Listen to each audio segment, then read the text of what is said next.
Welcome to the Israel Bible Podcast. My name is Cyndi Parker. I am an author, a speaker, and the professor of Holy Land Studies at the Israel Bible Center. I'm passionate about reading the Bible in the physical, historical, and cultural context of its day.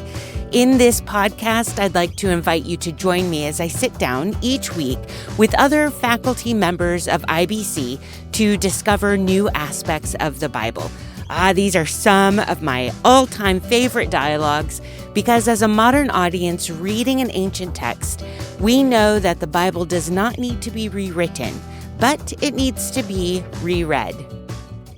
Here at IBC, we take a careful look at context, at language, geography, history, and extra-biblical text, pretty much anything that can help us discover more about the Bible.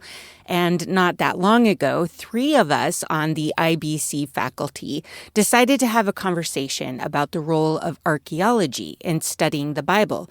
Does archaeology contribute to our understanding? What if it unearths more complex questions? What if it contradicts the way we currently understand the Bible? In last week's episode, we raised some of the initial guiding principles related to what archaeology is and what it can do. And for sure, this is a huge, massive topic, so we thought we would frame it in a conversation around Tel es-Sultan. This is the Old Testament site of Jericho. And we chose this site because it pretty much represents opportunities for us to re-examine what the Bible is doing in the Joshua narrative. Around the table today is Dr. Yeshaya Gruber, Dr. Nicholas Schaser, and myself. Dr. Gruber is going to start us off with a comment about the conquest narratives, and then we will rewind to get to how do we date the Exodus, and then we will look at the archaeology part. And if you hang in there, we will even talk about how the gospel writers use the site of Jericho to tell a story of restoration. Lean in and enjoy the conversation. Let me just read this quotation from Frank Moore Cross. He was a very, very famous biblical scholar in a variety of fields. And this is about the question of, was the conquest of Canaan historical? Because that has been challenged by many people, largely on the basis of archaeology, in fact. And so you can see two different points of view, even in this quotation. So he said, and I think the interview was a few years earlier than this, like 1991, something like that. He said, I am bemused by the fact that given the widespread evidence of destruction in Canaan at the end of the late Bronze Age and the beginning of the Iron Age, some scholars are inclined to attribute the violence to various people, despite the lack of written records, to almost anyone except Israel, for whom we have elaborate written records of warfare. The notion of conquest, largely discredited these days, and properly so in the stereotyped Deuteronomistic version, is not without testimony, archaeological and literary. Israel's pre-monarchical hymns, songs of the wars of Yahweh, testify to early wars and conquests. Now, that's actually a little bit of a complicated quotation. I was realizing as I was reading it, there's a lot to maybe explain there. I noted a few things just to help understand what he's saying. First of all, there are kind of 3 points of view, I guess, that he's mentioning. One is the sort of, I guess we could call it literalistic interpretation of Deuteronomy, Joshua, which says that which seems to indicate that the Israelites crossed over the Jordan, went into Canaan, and destroyed a whole bunch of towns, which raises other questions of its own. And what Cross is saying, he says, generally speaking, end of late Bronze Age, beginning of Iron Age, there's a lot of destruction. So why do we see this destruction? Why is there this idea that, well, it couldn't have been Israel? He says, I think it could have been. Just it's more complicated than just one view or the other view. He's going for a kind of middle perspective. Do either of you, Dr. Parker, Dr. Schaser, want to comment on this before we go on to the question of dating and how we can even think about whether the archaeological record contradicts the Joshua story or doesn't contradict it? Do you have any thoughts before we jump forward? Too many, it looks like. I think that's the problem is I have so many thoughts related to it. But I think one of the ones that I would throw out there, especially because we're getting ready to talk about the complicated nature of both the timeline and the archaeology at Jericho, and that being connected to the conquest. So there's all kinds of things. And again, I'm just going to come back to archaeology has a tendency to point a finger at our assumptions and invites us to relook at some of those assumptions. And in this case, the whole story of the conquest and the archaeology related all over the country to the conquest is a more complex story than we typically tell of the Israelite conquest of the land. So there's a lot of questions as to how large was the Israelite population at this time, the ones who went through the wilderness. How many people were there? How many people who came into the land? But what we do see, and this is one of the things archaeology has helped us refine in more recent years, what we do see is we can't talk of the Canaanites as a cohesive group of people. The Canaanites were a bunch of different people. And I mean, I don't want to say race because that will throw us down the wrong path, but lots of different collaborative groups of people. And then we have this singular umbrella they fit under, which is Canaanites. And what we do see is within the conquest history and narrative, we see lots of those people groups join the Israelite community. And so there's a lot of people who were already living in the land who, once Israel comes in, they join with the Israelites. And I think when we first started uncovering a lot of that archaeology, it was really confusing to people, and people just blatantly said, oh, there was no conquest. You can't prove the Exodus. We don't have evidence that the Israelites were in the wilderness. And then they just wrote off that whole part of history, where I think we are invited into just understanding it as much more complex than we've allowed it to be in the past. Yeah, that's a very good point. And as I mentioned, Cross takes a complex view. He thinks there was some conquest. He thinks there was also a lot of assimilation people. So not everyone was destroyed. So a lot of complicated issues to consider there.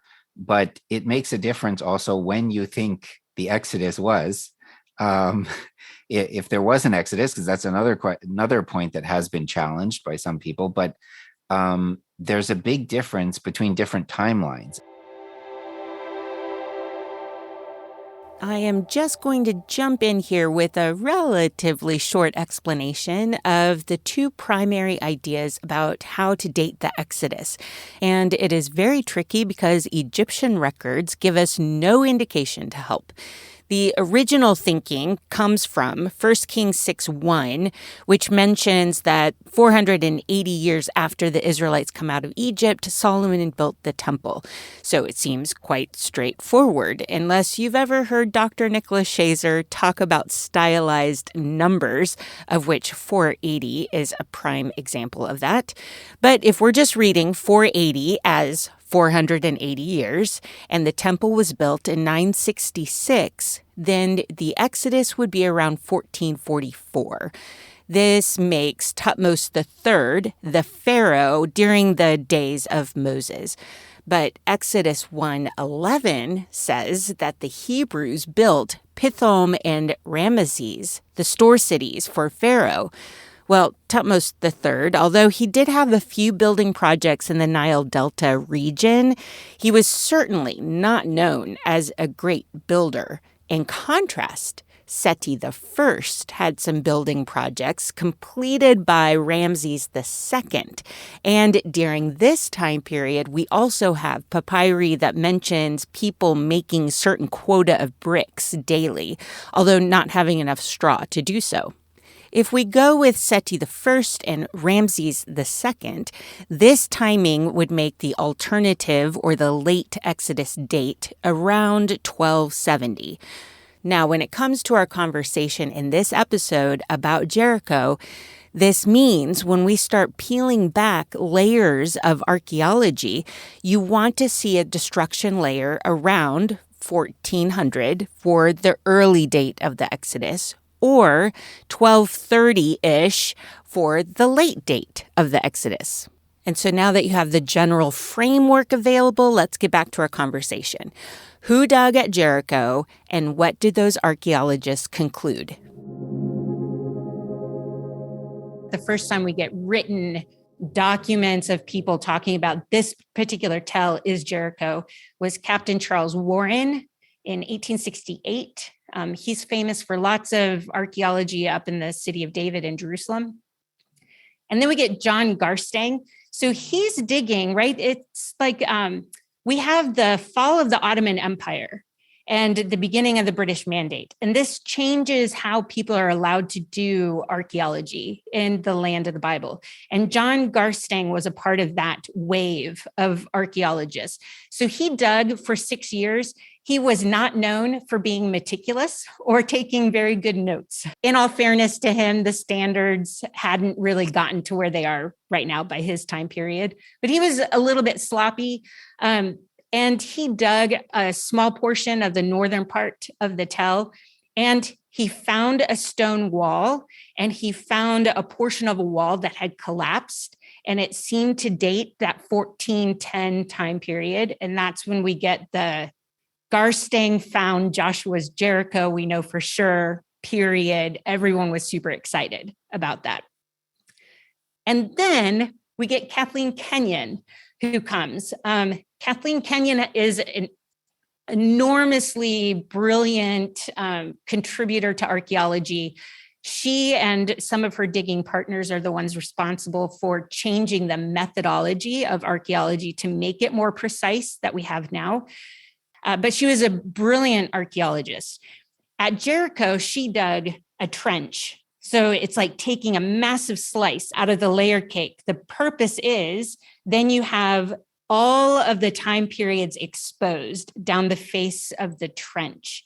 And she found lots of walls, bases of walls. And Jericho at different time periods also had brick walls on top. So the stone walls never fell, but the brick walls, the brick on top did fall. And she has careful drawings about that. All of the pottery that she had dated to a different time in the Middle Bronze Age or Late Bronze Age, she very adamantly said, there is no evidence of the Jericho that Joshua should have taken. So we're missing that layer. We don't have it in the archaeological layer. Basically, she concluded that the type of pottery that she wanted to find there for there to be a thriving city in 1410 wasn't there.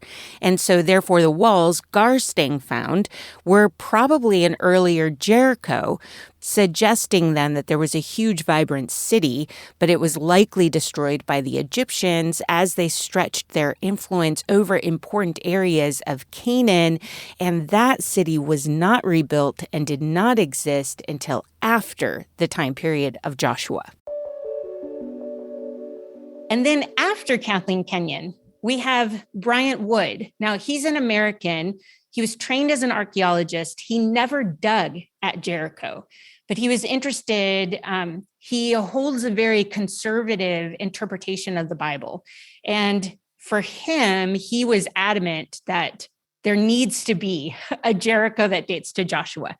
And so he went through all of Kathleen Kenyon's drawings of all of the pottery that she found. He redated, or he kind of re-examined the pottery, and he found some pottery that he felt could be matched to the part of the wall that she found that had the brick that had fallen down. And Bryant Wood has been the modern scholar to say, we do have a city of Jericho that Joshua destroyed. Now, and more recently, there's an Italian team that has partnered with the Palestinians in Jericho, and they've been digging. They just concluded their dig. And so they dug a different part of the tell. They've exposed a lot more of the various walls that have existed. And their findings, they have all kinds of free documents you can download. So if you just Google the Italian Palestinian expedition to Jericho, you will find all kinds of documents that are fantastic. There's kind of a newer way of kind of trying to match some of these timelines. And now that most scholars are kind of leaning towards the late date Exodus, then what existed at Jericho during that late date, the 1210-ish date. And what we see is it's not a huge city at that time. It's actually more of an outpost city. So it's not this big, huge, developed, thriving city, but something that seems to be functioning more like maybe an Egyptian outpost, kind of holding and watching the roads. And so it was a much smaller area.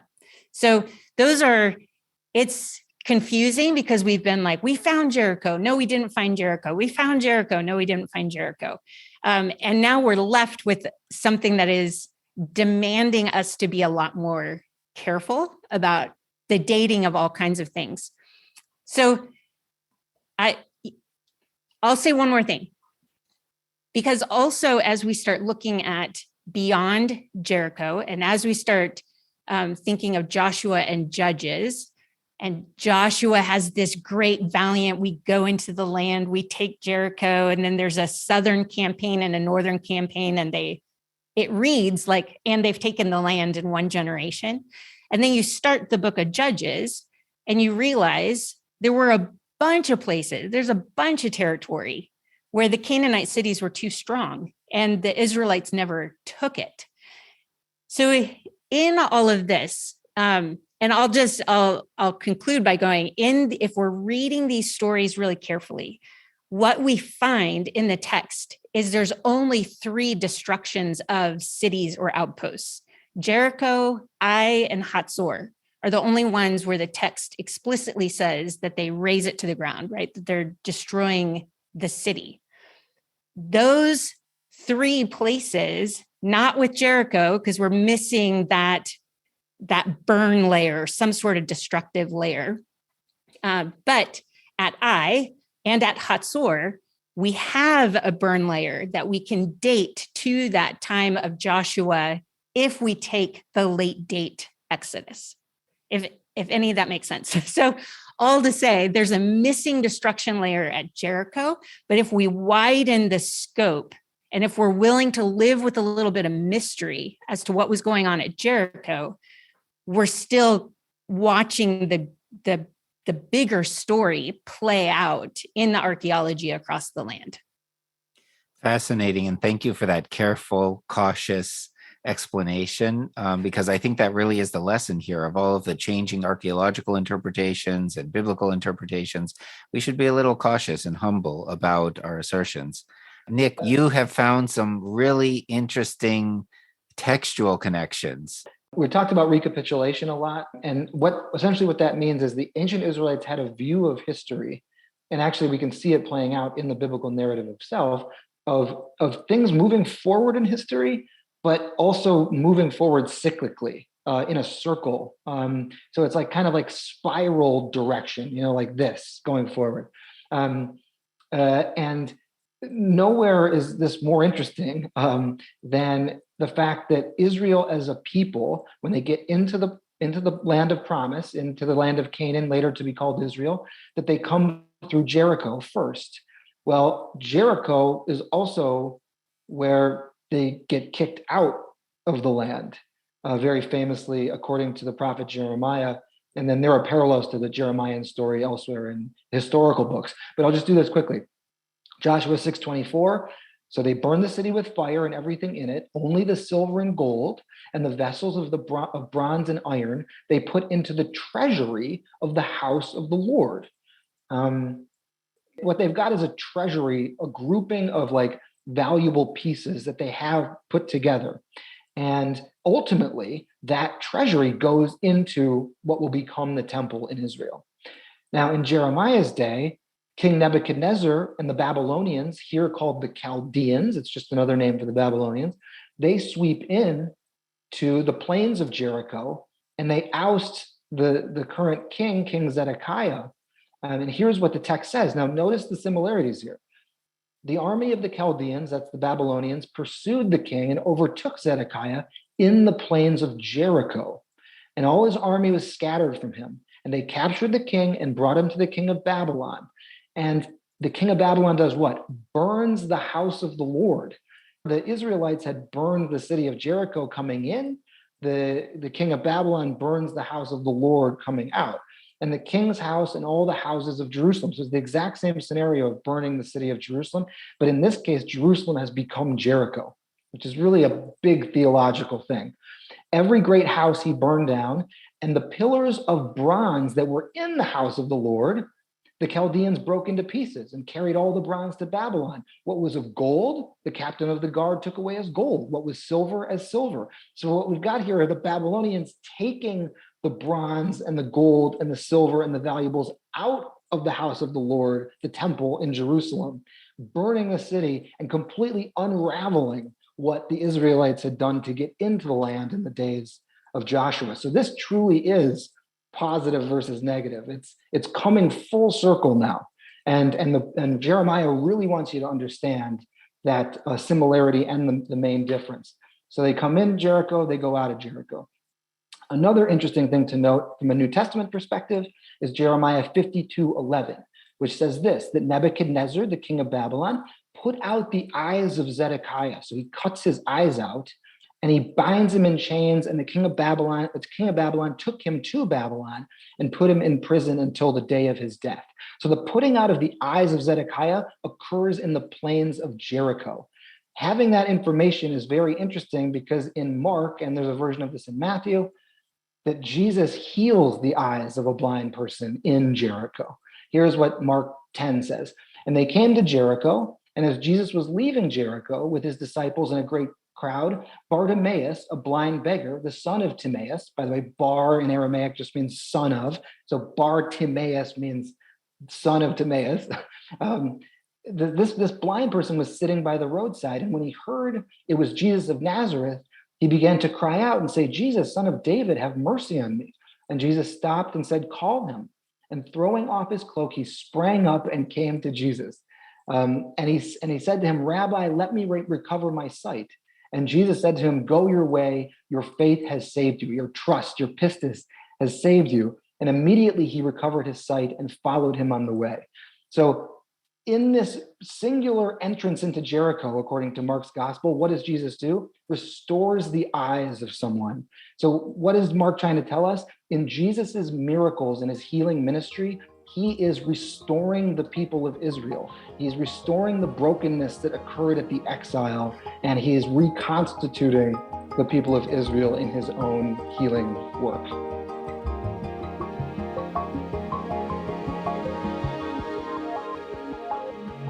As you can see, there are many interesting lenses we can use to study the Bible, and having conversations like this is something very characteristic of Israel Bible Center.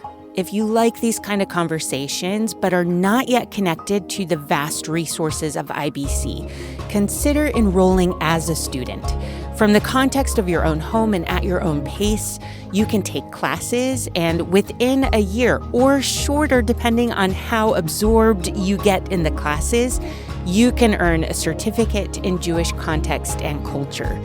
Thank you to Jeremy McDonald from Mason Jar Music for editing, mixing, and adding in all the good music. And thank you for hanging out with me and being curious about all things Bible related.